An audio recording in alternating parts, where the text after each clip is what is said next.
पहले मैं आपसे 2-3 चीज़ें क्लियर कर दूँ। अगर आप चेक पॉइंट पे जाओगे ना, लाओसी के चेक पॉइंट पे जहाँ से कंबोडिया से लोग आ रहे हैं, या कंबोडिया के चेक पॉइंट पे जहाँ से लाओस से लोग आ रहे हैं, या फिर आप चल जाओगे एयरपोर्ट के ऊपर, कंबोडिया के एयरपोर्ट के ऊपर, आप देखोगे बहुत सारे आपको इंडियंस भाई और पाकिस्तानी मिलेंगे। वो क्या कहेंगे, बहुत सारे इंडियंस मिलेंगे जो आपको बताएँगे वो 50 लाख इंडियन रुपया 50 लाख इंडियन लगा के आए, एजेंट को दे के आए। एजेंट ने सुहाने ख्वाब दिखाए हैं, कहता है वहाँ पे जाना है, कंप्यूटर का काम है, वहाँ पे कंप्यूटर पे बैठना है, काम शाम करना है और ज़्यादा कुछ नहीं है। बस ये है कि ऑर्डर आए जाने हैं, उनको आप वेरीफाई करना है। कोई कहेगा शॉपिफाई का काम है, कोई ये कहेगा, वो कहेगा। मैं आपको एक्सप्लेन करता हूँ ये चल क्या रहा है। उसमें ये होता है कि बहुत सारे लोगों की ये कंप्लेनें आए हैं कि यार हमारा बंदा था दुबई में, अच्छा भला काम कर रहा था, दुबई की कंपनी ने कहा कि आपका कॉन्ट्रैक्ट तब्दील हो गया है, हम आपको भेज रहे हैं कंबोडिया के अंदर। आपने क्या करना, कंबोडिया में हमारी कंपनी की दूसरी ब्रांच है, वहाँ पे काम करना है। कहते हैं ठीक है, हम वहाँ पे चल जाते हैं।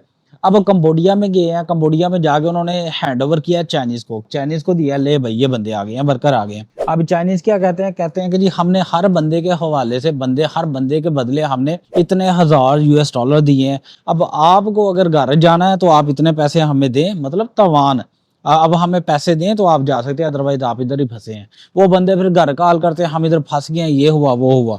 मेरे साथ भी ऐसे ही कि एक बंदे ने कॉन्टेक्ट किया कि ये बंदा अब फंस गया हमारा, ये फलां बंदा था, ये वीजा कंबोडिया का दुबई की कंपनी ने दिया है, देखें वीजा सही है कि नहीं। मैंने कहा यार वीजे की कौन सी बात है, कंबोडिया का वीजा बड़ा सस्ता तरीन वीजा है। आपको चंद घंटे के अंदर, अगर आप मलेशिया से अप्लाई करते हो, खड़े खड़े 1 घंटे के अंदर दे देते हैं। राउंड अबाउट अगर आप मैक्सिमम 280 से लेकर 300 रिंगट आपने पे करना है, रिंगट की बात कर रहा हूँ, आपने पे करना, आपको खड़े खड़े वहां पे वीजा दे देंगे। कोई बैंक स्टेटमेंट की डिमांड नहीं है, कोई कंपनी के छुट्टी लेटर की डिमांड नहीं है, आपको वो वीजा आसानी से दे देंगे। अब दूसरी बात ये आ जाती है कि बंदा कहता है कि जी हमें ये चेक कर दे वीजा सही है कि नहीं। मैंने कहा यार वीजा बिल्कुल सही होगा, ये मसला नहीं है। मसला ये है कि आपकी कंपनी ने वहां पे क्यों बंदा आपका भेजा। आप अपनी कंपनी पे केस करें, जो दुबई की कंपनी है उसके ऊपर केस करें कि हाँ भाई क्यों भेजा, कैसे भेजा आपने बंदा वहां पे। और अगर बंदा भेज दिया, बंदा उसको वापस लेके आए, आपकी जिम्मेदारी है। एक और केस सामने इस तरह का आया कि वो कहते हैं हमें ले गए, हमें उन्होंने घुमाया फिराया वहां पे कंबोडिया के अंदर। प्रॉपर एक ग्रुप था चाइनीज का, उन्होंने हमें दिखाया हम ये इस तरह काम कर रहे हैं। उनका काम भी अच्छा था, बता रहे हैं शॉपिफाई का काम कर रहे हैं। शॉपिफाई एक शॉपी अलग चीज है, शॉपिफाई अलग चीज है। शॉपिफाई एक समझ लो ऑनलाइन प्लेटफॉर्म है, आप चीजें सेल कर सकते हो कि जो भी आपने चीजें ऑनलाइन सेल करनी है। मैं खुद भी शॉपिफाई के साथ काम कर रहा हूँ। अब शॉपिफाई का उन्होंने धोखा दिया कि शॉपिफाई के साथ आप काम करेंगे, ये ऐसे ऐसे ऐसे खाने शाने उनको भी 1-2 दिन खिलाए, उनको ट्रैवल भी कराया, उनको अच्छे साथ गैदरिंग भी की है, फ्रेंडली माहौल भी बनाया।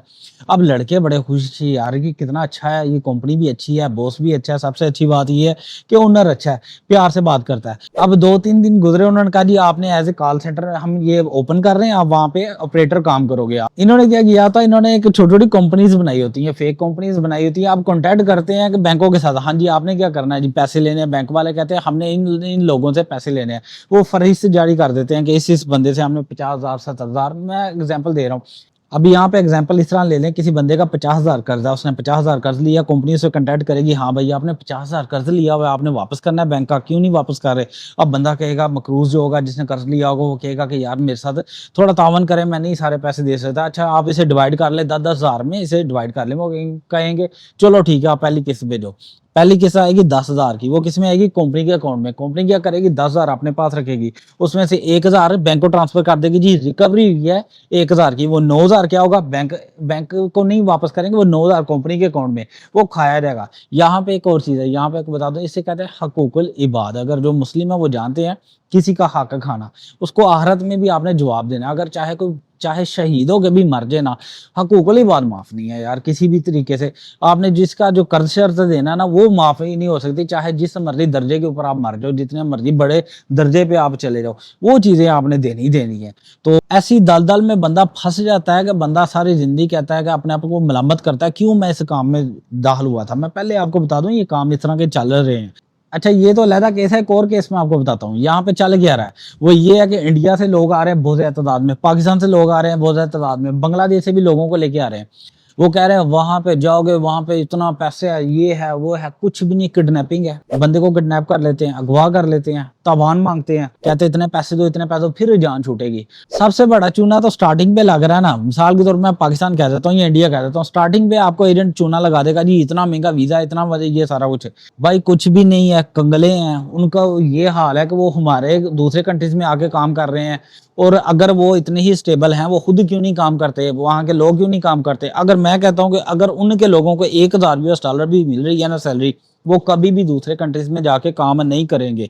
तो ये सिचुएशन है, वहां पे भूख पड़ी हुई है। मैं $1000 की बात कर रहा हूँ, $800 भी मिलेगा ना, वो लोग वहां पे काम करेंगे। $1000 तो बड़ी दूर की बात है। ये सिचुएशन है वहां पे। और यहाँ पे एक और स्कैम होता है, वो ये होता है कि उन्होंने ऑलरेडी सेटिंग की होती है। वो कहते हैं बंदा आएगा एयरपोर्ट से, हम लेके आएंगे, बाहर निकलेगा, आप किडनैप कर लीजिएगा।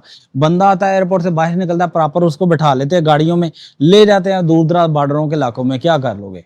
और उसके अलावा एक और स्कैमिंग होती है, वो ये कहते हैं जी लड़कियों के मसाज सेंटर में जाकर काम करना है, मसाज का काम करना है, आप हमारे साथ चल रहे हैं, इतनी प्रॉफिट होगी, इतने घंटे काम होगा, लड़कियों को मसाज करना। अब जो ठरकी ठुरकी होते हैं वो कहते हैं बस यार अब मजा आने लगा लाइफ का, लाइफ जिंगा लाला यहीं से होने लगी है। ऐसा कुछ भी नहीं होता है। जो लोग सोच लेके जाते हैं कि वहां पे मियां खलीफा होगी, चलो मैं मसाज महसूस करूंगा, ऐसा कुछ भी नहीं होता। वहां पे जानी सिंह बैठे होते हैं ऑलरेडी, तो नुकसान होता है बंदे का अपना। तो इन चक्कर में मत आइएगा। वहां पे सिक्योरिटी की सिचुएशन ये है कि कैपिटल के अंदर हाथ में मोबाइल लेके आप रोड के ऊपर चल नहीं सकते हैं। तो आप कहते हो कि वहां पे इतना पैसा मिलेगा, ऐसा पैसा मिलेगा, भाई ये कैसे हो सकता है, कैसे मुमकिन है। और यहाँ पे आ रही बात कि धोखा उसी को मिलता है जो कहता है कि उसको धोखा दिया जाए। अदरवाइज अगर आप आंखें खोल के रखते हो, अपना ख्याल रखते हो, आपने दाएं बाएं अपना ख्याल रखते हो, सोच समझ के साथ काम कर लेते हो और लालच में नहीं आते, तो आपको धोखा देना बड़ा मुश्किल है। और यहाँ पे आंखें खोलने से एक बात मुझे याद आ गई, मैं बताऊंगा नहीं कौन से वाले भाई, मेरे दोस्त है, वो कहते हैं कि मेरा भाई यहाँ पे जो था ना मालिक, वो उसने कुछ कर देना था। मैंने क्या क्या कर देना था, कहता है वो उसने जब आना था कुछ कर देना था, मैं आके खोल के सोया हुआ था, तो फिर उसको पता लगा कि ये सो नहीं रहा था, उसने कुछ नहीं किया। तो ये है कि आंखें खोल के रखो ताकि धोखा देना मुश्किल हो जाए। तो अपना वो सारा ख्याल रखिएगा और लालच लूलच में ना आइएगा। और $1000 वाकयातन मिल रहे हो ना, $1000 वहां पे, तो मैं यहाँ पे काम छोड़ के वहां पे चला जाऊँ, मैं मलेशिया छोड़ दूं, मैं कंबोडिया ट्रांसफर हो जाऊं, ऐसा कुछ नहीं है मेरा भाई। और एंड वाली बात, मेरा चैनल ग्रो कर रहा है, मुझे सब्सक्राइबर की जरूरत है, आपकी हेल्प की जरूरत है, मदद की जरूरत है। मेरे चैनल को सब्सक्राइब कीजिएगा, अपना बहुत सारा ख्याल रखिएगा, दुआ में याद रखिएगा। अस्सलाम वालेकुम।